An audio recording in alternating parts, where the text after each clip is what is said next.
Hello and welcome to a new Python coding challenge video. It's nearly Christmas, so I'm sure you're all really busy preparing for the holidays. So let's dive straight into the solution to last week's challenge. In our last tutorial, we spoke about code structure. So let's keep things tidy today by writing separate functions for each action. We can start by writing def integer of list I and then saying list dot append I and then return list.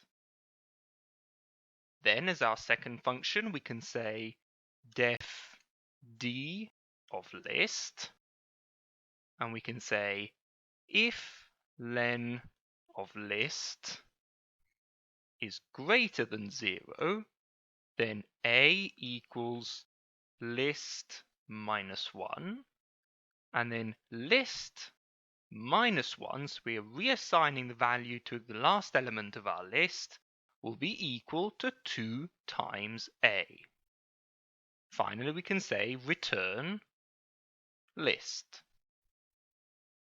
Then our third function will be def c of list, and we can say if len of list is greater than 0, then delete list minus 1 and then return list.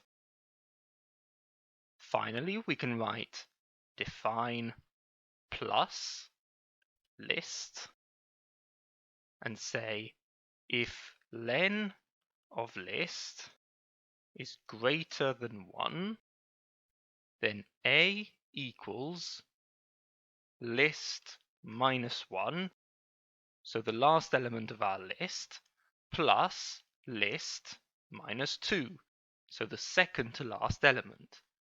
And then we can say list dot append a.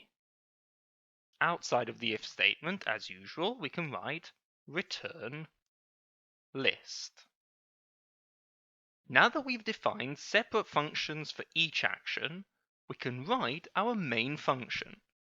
Let's say define main of original list, and we can say new list equals empty list, and then for item in original list, if item equals d, then new list equals d of new list.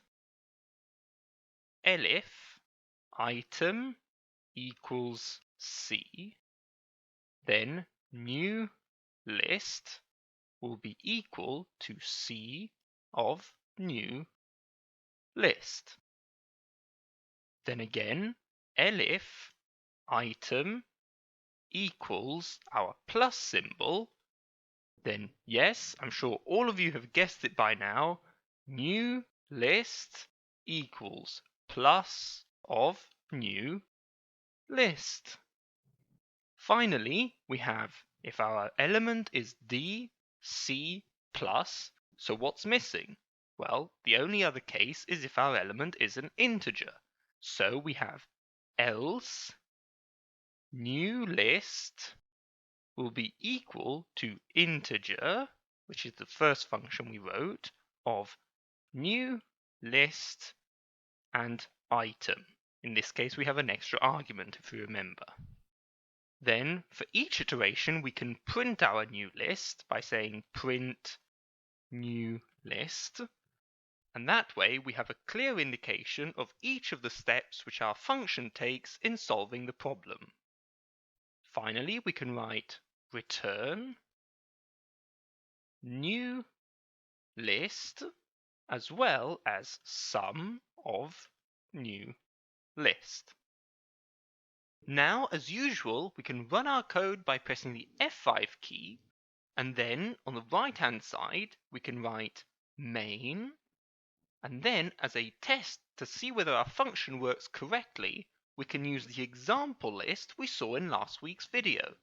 So we'd have 2, 3, double, plus, and cancel. And there you have it. As you can see, the steps are exactly those we saw in last week's example, and the final result is also correct. Now that we know that our code is behaving correctly and works the way it's intended, we can test it out with a list I gave you as a challenge. If we run the code, we can see that here we have the full solution to our challenge, both in terms of each step taken as well as the final sum. Now I hope you all enjoyed finding the solution to this challenge. As always, if you have any further comments or suggestions, then make sure to leave them down below, both in terms of topics you'd like me to cover and further challenges you'd like to see. For now, let me wish you all happy holidays. I hope you all get some time off to spend time with your family and friends.